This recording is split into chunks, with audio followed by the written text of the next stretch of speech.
नमस्कार दोस्तों।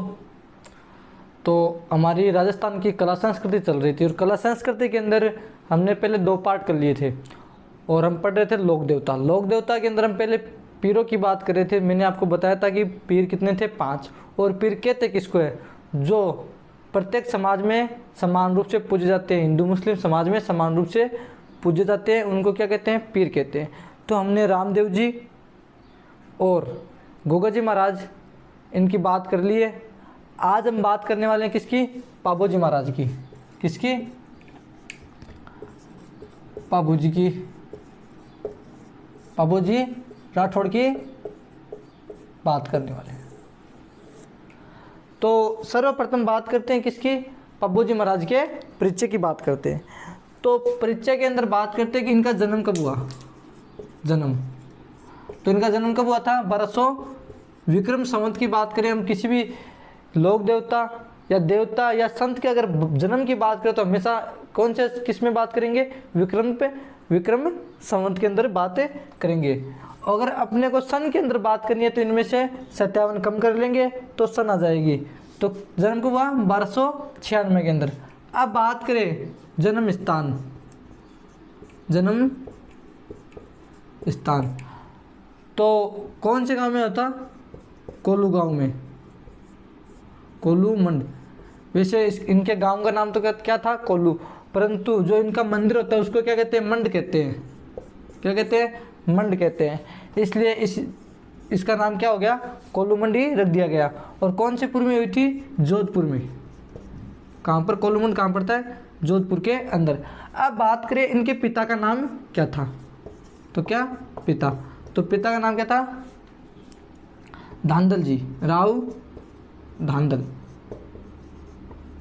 ये राव दुवड़ के भाई थे, जो मारवाड़ के शासक थे, उनके भाई थे। क्या नाम था? राव धांधल। अब बात करें इनकी माता की। किनकी माता की बात करें तो माता का नाम क्या था? कौन सी दे? कमला दे।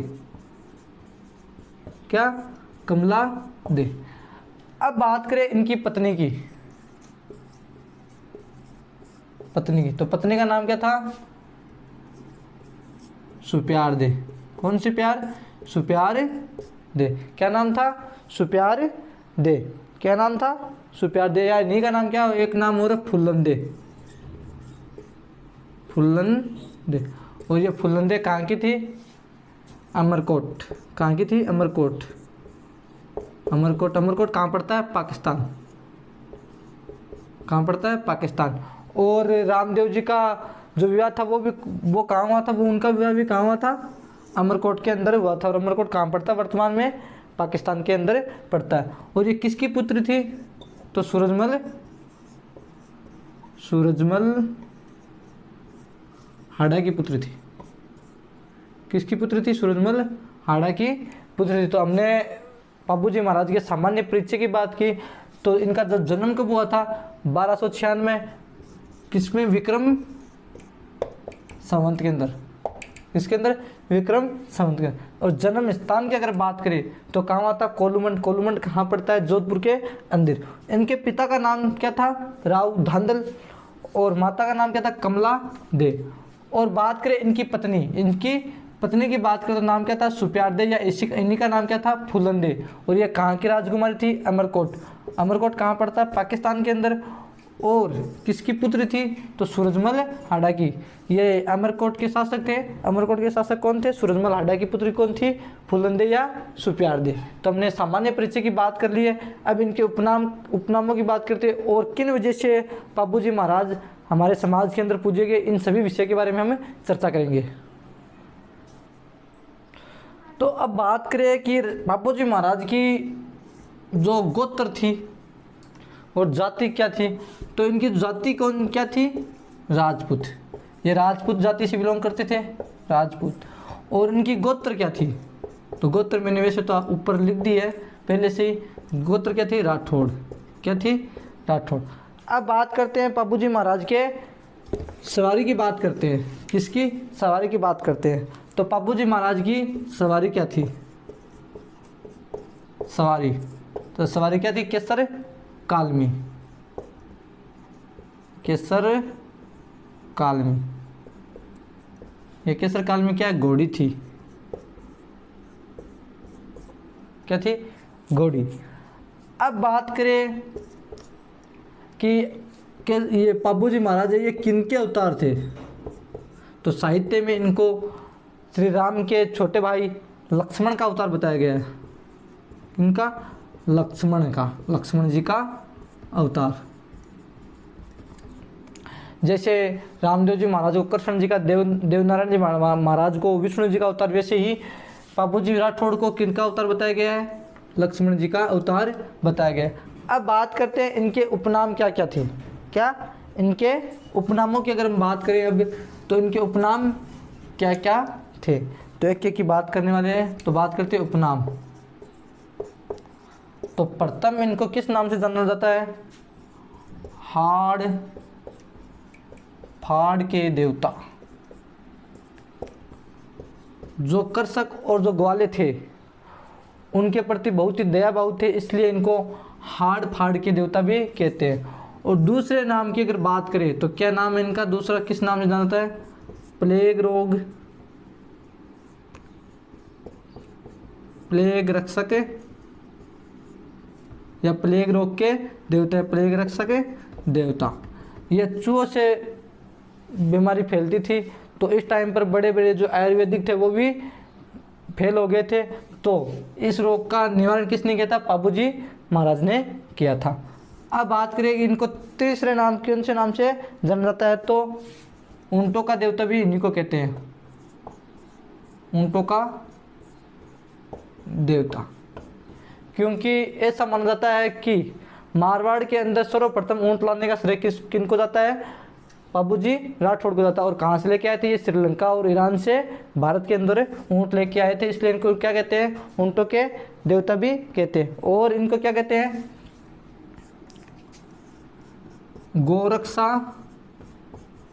गोरक्षार्थ के देवता भी कहते हैं इनको। अब इन्होंने गायों के लिए इन्होंने अपने बलिदान कर दिया था, तो अब गायों के लिए कैसे बलिदान कर दिया था ये हम आगे पढ़ने वाले हैं। तो पाबूजी महाराज को गोरक्षक देवता क्यों कहते हैं, क्योंकि ये रहे पाबूजी, और पाबूजी के बहनोई थे कौन, जिंदराव खिंची, जिंदराव खिंची, कौन से खिंची, जिंदराव खिंची। और जिंदराव खिंची कहाँ के थे, जायल, और जायल तो कहाँ पड़ता है, नागौर के अंदर। और इनकी बहन का नाम क्या था, पेमल दे, पेमल दे, या इन्हीं को सोमनी देवी बोलते हैं। तो हुआ क्या कि यहाँ पाबूजी महाराज के गांव के अंदर एक चारणी रहती थी जिसका नाम क्या था, देवली। एक औरत रहती थी जिसका नाम क्या था, देवली चारणी। कहाँ पर, कोलूमंड, कोलूमंड जोधपुर के अंदर पाबूजी महाराज का गांव था। और यहीं पर एक औरत रहती थी जिसका नाम क्या था, देवली चारण। और जो ये जिंदराव खिंची थे, जो पाबूजी महाराज के क्या थे, बहनोई, बहनोई मतलब जीजा जी, आधुनिक में इनको जीजू भी बोलते हैं। तो क्या थे, ये आए हुए थे कहाँ, कोलूमंड आए हुए थे, कहाँ, कोलूमंड आए हुए थे। और ऐसे पाबूजी महाराज और जो जिंदराव खिंची थे ऐसे टहल रहे थे। तो इन्होंने, और एक बात, जो देवली चारणी थी इसके पास घोड़ी थी जिसका नाम क्या था, केसर,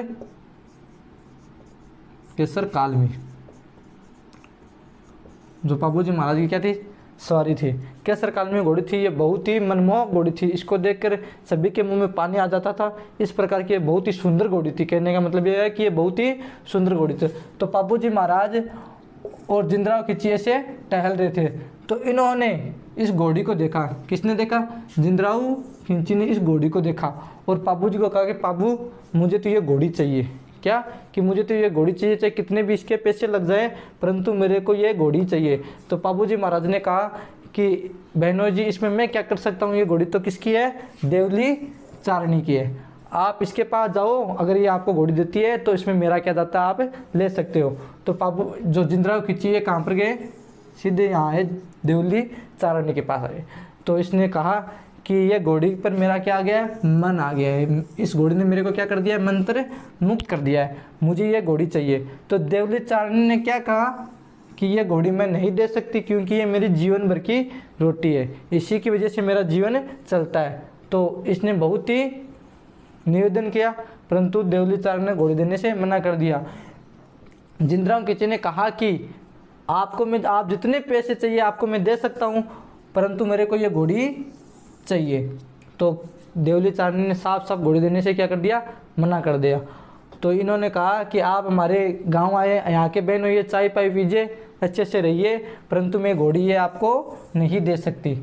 तो यहाँ पर क्या होगी, जिंदराव खिची क्या होगी, बेइज्जती होगी। अब अपने को पता है कि हमारे गांव के अंदर तो हमारी कितनी बेइज्जती हो जाए, पर ससुराल के अंदर तो अपना एक अलग स्वाभिमान होता है, अगर वहाँ पर भी अपनी बेइज्जती हो जाए तो फिर क्या कुछ करने का मन करता है। तो जिंदराव खिची सीधे कहाँ गए, पाबूजी महाराज के पास गए और इसने कहा कि उसने तो घोड़ी देने से क्या कर दिया, मना कर दिया। तो पाबूजी ने कहा कि इसमें मैं क्या कर सकता हूँ। तो जिंदराव खिची सीधे कहाँ चले गए, वापस जायल चले गए। कहाँ चले गए, जायल चले गए। और एक बदला लेने की एक आग इनके अंदर भड़क उठी कि कैसे भी देवली चारणी से क्या करना है, एक बदला लेना है कि इसने मेरे ससुराल के अंदर क्या कर दी, बेइज्जती कर दी। ठीक, इतनी बात तो आपको समझ आ गई होगी। तो अब थोड़े दिन बाद क्या होता है कि पाबूजी महाराज का लगन मन जाता है, इनका विवाह मन जाता है। कहाँ पर, अमरकोट। कहाँ पर, अमरकोट। किसके साथ, सुप्यारदे के साथ। ये सुप्यारदे कौन सी दे है, ये सुप्यारदे। और पाबूजी महाराज शॉपिंग वॉपिंग में लग जाते हैं। और क्या होता है कि पाबूजी महाराज को घोड़ी चाहिए थी कि कहाँ जा रहे हैं, पाकिस्तान जा रहे हैं, पाकिस्तान की राजकुमारी को मारवाड़ के अंदर लेके आ रहे हैं, तो उनको एक अच्छी घोड़ी चाहिए थी। तो पाबूजी महाराज कहाँ गए, सीधे देवली चारणी के पास गए और कहा कि चारणी मेरे को तेरी घोड़ी चाहिए, कौन सी, केसर काल में चाहिए। तो देवली चारणी ने साफ मना कर दिया कि मैंने आपके जीजू को भी घोड़ी देने से क्या कर दिया था, मना कर दिया था, तो मैं आपको ये घोड़ी नहीं दे सकती। परंतु पाबूजी महाराज ने क्या क्या विनती की, बहुत विनती की कि मेरे को सिर्फ और सिर्फ सुप्यारदे को विवाह के लाने दे, उसके बाद मैं तेरी घोड़ी वापस कर दूंगा, सिर्फ एक दिन के लिए मुझे तेरी घोड़ी चाहिए। तो देवली चारणी ने कहा कि अगर क्या है कि उस टाइम पर ज़्यादा पैसों की चोरी नहीं हुआ करती थी, गायों की चोरी हुआ करती थी। किसकी चोरी होती थी, गायों की। तो देवली चारणी ने कहा कि आप अगर मेरी घोड़ी लेके जाए और पीछे से अगर कोई चोर आ गया और मेरी गायों को चोरी करके ले गया तो, क्योंकि जो ये घोड़ी थी इसके अंदर मानव के संपूर्ण गुण थे, सिर्फ ये बोल नहीं सकती थी, बाकी ये मानव से भी ज़्यादा बुद्धिमान थी। क्योंकि जब भी गांव के अंदर चोर आते थे तो ये घोड़ी क्या करने लग जाती थी, हिनहिनाने लग जाती थी। क्या करने लग जाती, हिनहिनाने। जैसे कुत्ता जब भौंकता है तो उसको भौंकना कहते हैं, वैसे गाय जब बोलती है उसको रंबाना कहते हैं, वैसे जब घोड़ी बोलती है तो उसको क्या कहते हैं, हिनहिनाना। क्या कहते हैं, हिनहिनाना कहते हैं। तो जब गायों की कोई चोरी करने आता तो ये घोड़ी क्या करती, हिनहिनाने लगती। तो पाबूजी महाराज ने कहा कि अगर कोई चोर आता है गांव के अंदर, अगर कोई भी चोर गाय चोरी करने आता है तो चाहे तेरी गायों को कोई भी चोरी करके आकाश पाताल कहीं भी लेके जाए, ये पाबू तेरे को वचन देता है। क्या देता है कि पाबू तेरे को वचन देता है, तेरी गायों को आज़ाद करवाएगा। क्या करवाएगा, आज़ाद करवाएगा। तो केसर, तो देवली चारणी ने क्या किया, पाबूजी महाराज को घोड़ी दे दी। क्या किया, घोड़ी दे दी। कौन सी घोड़ी, केसर कालमी। ये लो, केसर कालमी घोड़ी पाबूजी को दे दी। अब इस बात का पता लगता है किसको, जिंदराव खिची को। तो जिंदराव खिची को बहुत गुस्सा आता है कि मेरे को तो क्या किया, देवली ने मना कर दिया घोड़ी देने से और पाबू को घोड़ी दे दी।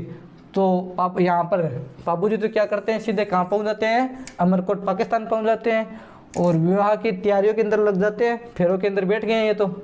और यहाँ से रात के समय जिंदराव खिची अपनी सेना लेकर कहाँ आता है, कोलूमंड आता है और देवली चारणी पे क्या कर देता है, आक्रमण कर देता है। क्या कर देता है, आक्रमण कर देता है। और जो देवली चारणी की जो घोड़ी है वो उठा के ले जाता है।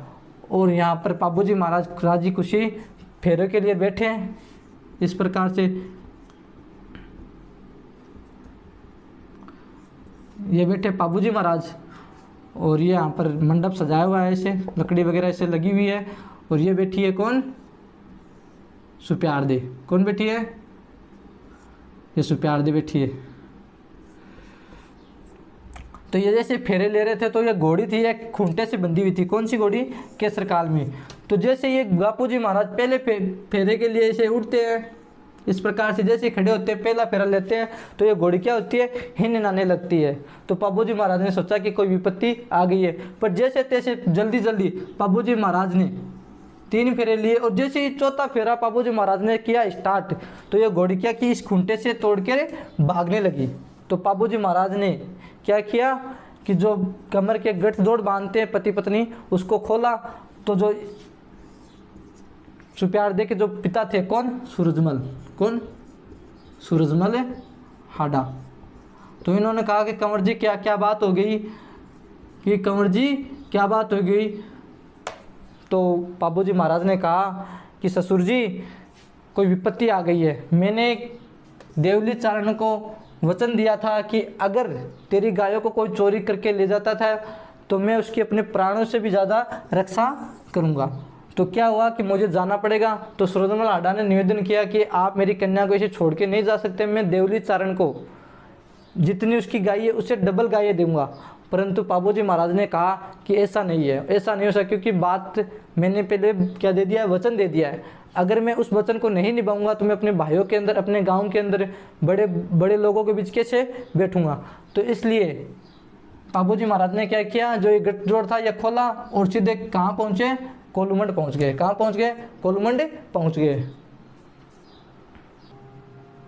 और जैसे ही पाबूजी महाराज कोलूमंड पहुँचते और देवली चारण के पास पहुँचते हैं, देवली चारण के पास पहुँचते ही देवली चारण ने सारा घटना वाक्य जो भी घटना हुई थी वो बताई कि तेरा जीजू आया था और जो मेरी गाय है वो लूट के ले गया। तो कहाँ ले गया, कि जायल की ओर गया है। तो पाबूजी महाराज ने कहा कि आप पे टेंशन मत लो, मैंने आपको वचन दिया है, मैं आपकी गाय छुड़ाऊंगा। तो जाते जाते जिंदराव ने एक धमकी दी थी कि पाबू को बोल देना कि केसर घोड़ी बांध जाए और गाय लेके जाए। तो पाबूजी महाराज सीधे यहाँ से कहाँ जाते हैं, पाबूजी महाराज सीधे पहुँचते हैं जायल। और जायल के बीच में एक स्थान पड़ता है, कौन सा, देचू नाम के, देचू नामक स्थान पड़ता है। देचू नामक स्थान पर यहाँ पर जिंदराव खिंची को यहाँ पर पकड़ लिया। कहाँ पर, देचू नामक स्थान पर जिंदराव खिंची को पकड़ लिया और कहा कि जीजू आपने देवली चारण की गाय लूट ली। तो पाबूजी महाराज ने जिंदराव खिंची को कहाँ पकड़ा, डेचू नामक स्थान पे। ये कहाँ पड़ता है, नागौर के अंदर। और यहाँ पकड़ के दोनों के मध्य युद्ध होता है। तो जिंदराव खिंची ने धोखे से क्या किया, पाबूजी महाराज की पीछे से हत्या कर दी। क्या कर दी, हत्या कर दी। परंतु कुछ इतिहासकार ऐसा भी कहते हैं कि यहाँ पर जिंदराव खिंची को पाबूजी महाराज ने क्या किया, मार दिया और अपनी घोड़ी समेत आकाश के अंदर पाबूजी महाराज उड़ गए। परंतु सत्य बात यह है कि यहाँ पर दिनचू नामक स्थान पर जिंदराव खिंची ने पाबूजी महाराज की क्या कर दी, हत्या कर दी। और अपन लोग एक बात भूल गए कि यहाँ पर पाबूजी महाराज ने क्या किया था, सुप्यारदी के साथ 3.5 फेरे लिए थे। कितने, 3.5। कितने फेरे लिए थे, 3.5। और आपने एग्जाम के अंदर देखा है कि अगर हमारे 3.5 नंबर आते हैं, कितने, 3.5 नंबर आते हैं, तो गुरुजी क्या करते हैं, 4 कर देते हैं। कितने नंबर कर देते हैं, 4 कर दे। इसलिए जो पक्ष में राजस्थान के जो लोग हैं वो पाबूजी महाराज के सम्मान में कितने फेरे लेते हैं, 4 फेरे लेते हैं। कितने फेरे लेते हैं, 4 फेरे लेते हैं। किसके सम्मान में, पाबूजी महाराज के सम्मान में 4 फेरे लेते हैं। और यहाँ पर देचू नामक स्थान पर क्या हो गई, पाबूजी महाराज की हत्या। अब पाबूजी महाराज के एक भतीजा था, भतीजे का नाम क्या था, रूपनाथ। क्या नाम था, रूप, कौन सा नाथ, रूपनाथ। क्या नाम था, रूपनाथ। इन्होंने कुछ समय बाद आए और जिंदराव खिंची क्या कर दी, हत्या कर दी।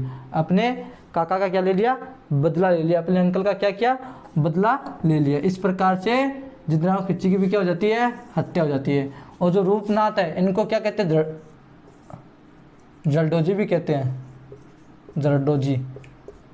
और हिमाचल प्रदेश के अंदर, कहाँ पर, हिमाचल प्रदेश के अंदर इनको बालकनाथ के रूप में भी पूजा जाता है। बालकनाथ के रूप में भी पूजा जाता है। तो किस प्रकार से ये घटनाक्रम हुआ किस प्रकार से पाबूजी और जिंद्राव खिंची के मध्य युद्ध हुआ, किस प्रकार से केसर काल में घोड़ी को पाबूजी महाराज अमरकोट लेके गए थे और देवली चारनी से वचनबद्ध हुए थे, और गायों की कैसे रक्षा की थी, इसलिए इनको गोरक्षार्थ देवता भी कहते हैं, और कैसे रूपनाथ ने जिंद्राव खिंची की हत्या कर दी। ये संपूर्ण वाक्य अब बोर्ड पर मैं आपके सामने लिखने वाला हूँ। तो मैंने आपको बताया था कि कैसे पाबूजी महाराज वीर गति को प्राप्त हुए थे। तो कहाँ पर है कि पाबूजी महाराज ने किसकी घोड़ी, देवली चारण की घोड़ी का नाम क्या था, केसर है,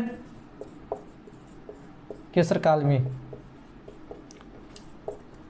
न देवली चारण की गायों की रक्षा करते हुए देचू नामक स्थान कहाँ पर पड़ता है, जोधपुर पे। नवे स्थान पे बहनोई, और जायल का शासक था इसका बहनोई जिज्जू, कौन, जिंद्राव खिंची के सामने कब 1276 को वीरगति को प्राप्त हो गए, कौन, पाबूजी महाराज। कब हुए थे, 1276 के अंदर। किसकी गायों की रक्षा करते हुए, देवली चारणी की गायों की रक्षा करते हुए वीरगति को प्राप्त हो गए थे। अब बात करते हैं कि पाबूजी महाराज की जो जीवनी है वो कौन से ग्रंथ के अंदर सम्मिलित है, तो उस ग्रंथ का नाम क्या है, पाबू प्रकाश। इनके अंदर पाबूजी महाराज का संपूर्ण जीवन के बारे में जानकारी मिलती है। और बात करें पाबूजी महाराज 37 वर्ष की आयु के अंदर, कितने वर्ष की आयु के अंदर, 37 वर्ष की आयु के अंदर वीरगति को क्या हो गए थे, प्राप्त हो गए थे। पाबू प्रकाश के अंदर क्या मिलती है, संपूर्ण जीवनी मिलती है। और पाबू प्रकाश की जो रचयिता है वो कौन है, आशिया मोड़ जी। और एग्जाम के अंदर ऐसे क्वेश्चन पूछा भी गया है कि पाबू प्रकाश के रचयिता कौन है, तो कौन, आशिया मोड़ जी। यह एग्जाम के अंदर प्रश्न पूछा जाता है कि पाबू जी की जीवनी ग्रंथ कौन सा है, तो क्या नाम है उसका, पाबू प्रकाश। क्या नाम है, पाबू प्रकाश। अब बात करेंगे पाबू जी ने 7 थोरी भाई थे जिन्होंने किससे पंगा ले लिया था, गुजरात के एक शासक थे जिसका नाम क्या था, अन्ना बाघेला। क्या नाम था, अन्ना बाघेला। अब इन 7 थोरी भाइयों ने गुजरात के शासक अन्ना बाघेला से पंगा तो ले लिया था परंतु संभाल नहीं पाए। तो किसकी शरण में है, ये पाबूजी महाराज की शरण में है। तो पाबूजी महाराज ने अन्ना बाघेला से किसकी रक्षा की, इन्हें 7 थोरी भाइयों की रक्षा की। इस कारण से जो थोरी जाति के जो लोग हैं वो पाबूजी महाराज को क्या मानते हैं, अपना आराध्य देव। तो एग्जाम के अंदर प्रश्न पूछा जा सकता है कि थोरी जाति के आराध्य देव कौन है, तो कौन है, पाबूजी महाराज। कौन है, पाबूजी महाराज। क्यों, क्योंकि इस गुजरात के जो शासक थे अन्ना बाघेला, इनसे इन 7 थोरी भाइयों की रक्षा की थी किसने, पाबूजी महाराज ने। इस कारण थोरी जाति के जो लोग हैं वो पाबूजी महाराज को क्या मानते, अपना आराध्य देव मानते। अब पाबूजी महाराज के सहयोगियों की बात करें जो इनके साथ रहते थे, उनका नाम क्या था, चांदा, हरमल, डेमा, सलजी तंवर और सावंत जी रायका। ये इनके हमेशा क्या रहते थे, साथ रहते थे, इनके सहयोगी थे। तो एग्जाम के अंदर ऐसा प्रश्न आ सकता है कि निम्न में से पाबूजी महाराज के सहयोगी थे तो कौन थे, चांदा, हरमल, डेमा, सलजी तंवर और सावंत जी रायका।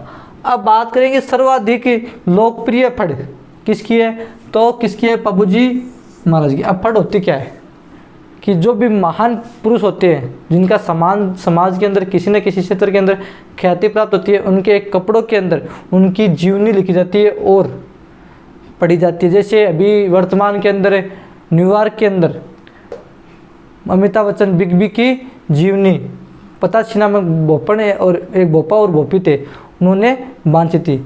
तो क्या जैसे बात करें कंगना रनौत की भी फड़ बांची जा सकती है, सनी लियोन, कंगना रनौत, करीना कपूर, इन सभी की, तो हाँ इन सभी की फड़े बांची जा सकती है क्योंकि इनको अपने क्षेत्र के अंदर समाज के अंदर एक किसी न किसी क्षेत्र में ख्याति प्राप्त है, इसलिए इनकी भी फड़ का वाचन किया जा सकता है।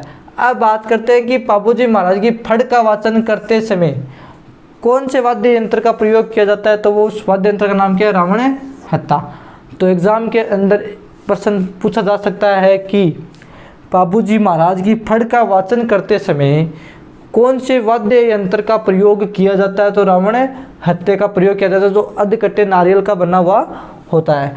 एवं थोरी जाति के लोग सारंगी वाद्य यंत्र का प्रयोग करते हैं। तो एग्जाम के अंदर यह भी प्रश्न पूछा जा सकता है कि पाबूजी महाराज की फड़ वाचन करते समय थोरी एवं रायका जाति के जो लोग थे वो कौन से वाद्य यंत्र का प्रयोग करते थे? तो किस वाद्य यंत्र का प्रयोग करते थे? सारंगी वाद्य यंत्र का प्रयोग करते थे। किस वाद्य यंत्र का प्रयोग करते थे? सारंगी वाद्य यंत्र का प्रयोग करते थे। अब बात करेंगे पाबूजी महाराज के पवाड़े। अब पवाड़े बोलते किसको है? तो वीर पुरुषों की जो लोक गाथाएं होती है उनको क्या बोलते हैं? पवाड़े या पवाड़ा बोलते हैं। अब पाबूजी महाराज के पवाड़े पढ़ते समय कौन से वाद्य यंत्र का प्रयोग किया जाता था? तो क्या नाम था? माठ वाद्य यंत्र। कौन सा वाद्य यंत्र? माठ वाद्य यंत्र का प्रयोग किया जाता था। अब बात करें ऊंट पालक जाति रायका या रेबारी के आराध्य देव कौन थे? तो कौन थे? पाबूजी महाराज थे। कौन थे? पाबूजी महाराज। किनके आराध्य देव थे? ऊंट जाति थी, जिन कौन सी जाति थी? रायका या रेबा जाति। और ऊंटों के अंदर एक रोग होता था, कौन सा? उस रोग का नाम क्या था? सर्रा रोग। तो पूछा जा सकता है कि सर्रा रोग किनके अंदर होता था? तो किनके अंदर? ऊंटों के अंदर। इस रोग का निवारण भी किसने किया था? पाबूजी महाराज ने किया था। अब पाबूजी महाराज के प्रतीक चिन्ह की बात करें तो घोड़े पे सवार यानी अश्वारोही, हाथ में क्या था? भाला, और पाग क्या थी? झुकी हुई पाग, यानी पगड़ी हुई थी। पगड़ी क्या थी? झुकी हुई पगड़ी। अब बात करेंगे पाबूजी महाराज का मंदिर कहाँ? तो मंदिर कहाँ पर है? कोलूमंड, जोधपुर के अंदर। और इनका मेला कब बढ़ता है? तो चैत्र अमावस्या के अंदर। और मेले के अंदर कौन सा नृत्य किया जाता है? थाली नृत्य किया जाता है। जैसे गोगा जी महाराज के मेले के अंदर गोगा नृत्य किया जाता है, वैसे ही पाबूजी महाराज के मेले के अंदर कौन सा नृत्य किया जाता है? थाली नृत्य किया जाता है। तो ये हमारा कौन से पीर हो गए? पाबूजी महाराज हो गए। तो पाबूजी महाराज को समाज के अंदर इस कारण पूजा गया, जो मैंने आपको विस्तार से बता दिया है। तो आशा करता हूँ कि आपको इतना तो समझ में आया होगा। अब आगे हम बात करने वाले हैं किसकी? अन्य पीर थे, जो पांचवें हमारे पीर है उनकी बातें हम करेंगे। ठीक है।